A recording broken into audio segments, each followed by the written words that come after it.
Welcome to FO Exclusive. August 2025. We have a lot going on. Last month in July, we covered the US reaching trade deals with EU and Japan. We covered the tectonic diplomatic shift on Palestine, and we covered the MAGA rebellion on the Jeffrey Epstein issue. This month, as I've just said, a lot has been going on. Israel's war in Gaza continues, even as much of the world is increasingly outraged. In fact, outrage is not just outside Israel, there's dissent even inside Israel. Around 600 former Israeli security officials wrote to US President Donald Trump, urging him to press Benjamin Netanyahu, the Prime Minister, and his government to end the war in Gaza. Note that the signatories include former heads of Mossad and Shin Bet. Mossad does external intelligence, Shin Bet does internal intelligence. Signatories also include generals in the Israeli Defense Forces, the IDF.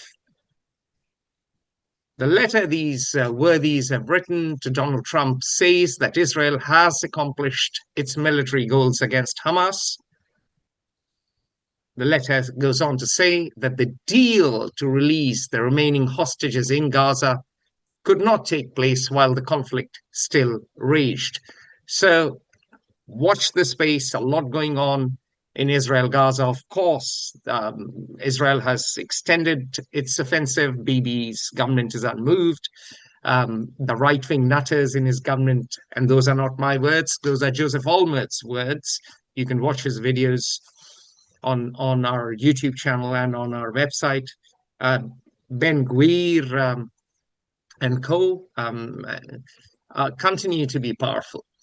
Now, even as all of that went on, what is interesting this month is that Denmark has just summoned the top US diplomat over covert influence operations in Greenland. Apparently, Glenn's former colleagues or some members of the US intelligence services have been fomenting these operations, taking a book out of Vladimir Putin's covert operations and get Greenlanders to campaign to be a part of the US. Naturally, Denmark is not pleased. I can tell you my Danish friends are certainly not pleased. So that is a major development, influence operations against a NATO ally.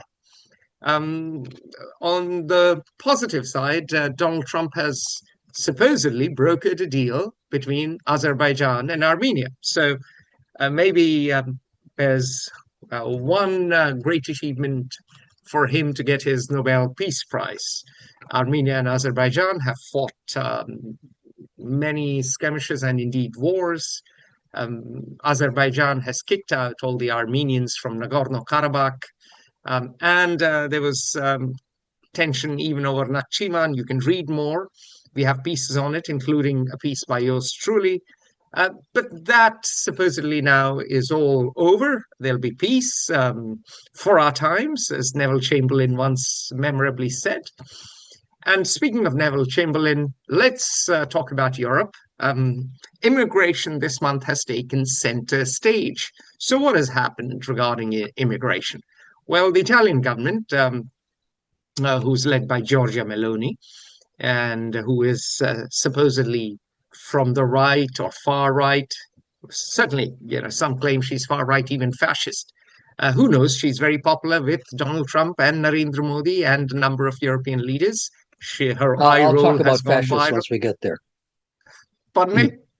I will talk about fascists once we get there. So excellent.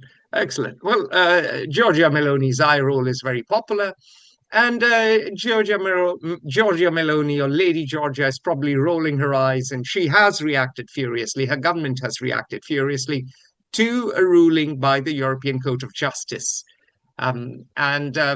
Basically, the ECJ has said that Italy must rethink its policy of sending migrants to Albania for processing. The UK and France have also had an immigration deal, or I shouldn't say use the word also, they have implemented an agreement formalizing the return of illegal migrants crossing the channel in small boats. British Prime Minister Keir Starmer claimed that the one in, one out policy, meaning one would get to stay, one would be sent back to France, would send a clear message to illegal channel crossing immigrants. Former Tory leader, or former Tory now, not just leader, Rory Stewart, who runs the podcast, along with Alistair Campbell, Tony Blair's former spin doctor, the rest is politics, disagreed. He takes the view that the UK should turn back all illegal immigrants so that there is no incentive for anyone to cross the channel. Nigel Farage, the leader of Britain's anti-migration reform UK party, announced a plan on Tuesday, actually yesterday, to repeal human rights laws to allow for mass deportations of asylum seekers. Action, Farage claims, is absolutely essential to prevent major civil disorder. Those are his words. So, where hey-ho, there we go. Immigration continues to roil Europe. And while immigration continues to roil Europe, when we go east, all the way to the land of the rising sun, to Japan, this month, Japan won a $6.5 billion contract to build Navy frigates for Australia. This is the most important defense deal Japan has won since it ended a ban on exporting military equipment in 2014. These frigates will be highly automated. They will be able to operate with a crew of 90. Currently, Australian frigates use about 180 sailors. So not just a new contract, but also an automated warship that is more efficient, which really announces Japan as a major or potentially major defense supplier in the future. Japan is remilitarizing. Japan is becoming a normal nation, bit by bit, step by step. Of course, the Chinese won't be too pleased. Of course, at some point, some other countries may also get nervous, but this is a major development this month. Now we get to Africa, and I'm afraid we have grim news from Africa. We have to jump over Africa. No one's ever paid attention to Africa. Okay, all right.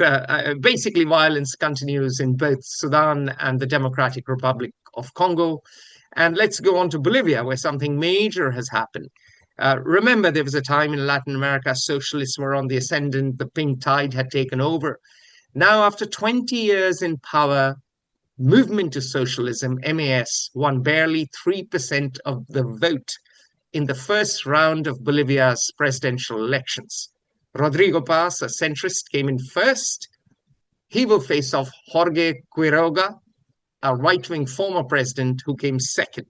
There is a final round that'll occur later. This is an issue Fair Observer has covered well, and again, you can watch interviews on our YouTube channel and on our website. Now we move on from Bolivia, which is turning to the right, to Elon Musk, a man of the right. This is... I am a space fanatic. I've wanted to be an astronaut since John Glenn flew over my head when I was a boy. My name precedes his orbit. But important as that is, dear as that is to my heart, I think we need to move on to our next focus. Okay, so let me rifle through very quickly. He's got 15% of Tesla shares after threatening to quit. SpaceX Starship has gone to space, come back. And on the business front, what we've seen is Trump is considering taking a 10% stake in Intel. That is important by converting the CHIPS Act into equity. He's called for CEO Lip-Bu Tan to step down, so interference in business. I thought people of the right were for business and for free markets, but we see a strange kind of government interference. He's also suggested that David Solomon should stand down as boss of Goldman Sachs. after the bank apparently made a bad prediction on the effect of tariffs. And of course, Trump being Trump, he said that Solomon should focus on being a DJ because Solomon once did some DJing. America and China suspended the imposition of retaliatory tariffs for another 90 days as they continue to work towards a trade deal. November 10 is the new deadline. In contrast, today, August 27, Wednesday, August 27, Donald Trump has hit most Indian goods with tariffs of 50%. Note that FOI predicted this. Glenn is a senior partner at FOI. I'm a partner at FOI. We predicted this in April 2024. Cassandras are not heeded, though. The Indian government, both politicians and bureaucrats, as well as Indian business leaders, told us that, look, India is strategically important to the US. And more importantly, Donald Trump and Narendra Modi are great friends. So tariffs are out of the question. I guess we were right, they were wrong. And we will now turn to the three issues we'll focus on this month. Join the conversation at Fair Observer and subscribe to our YouTube channel.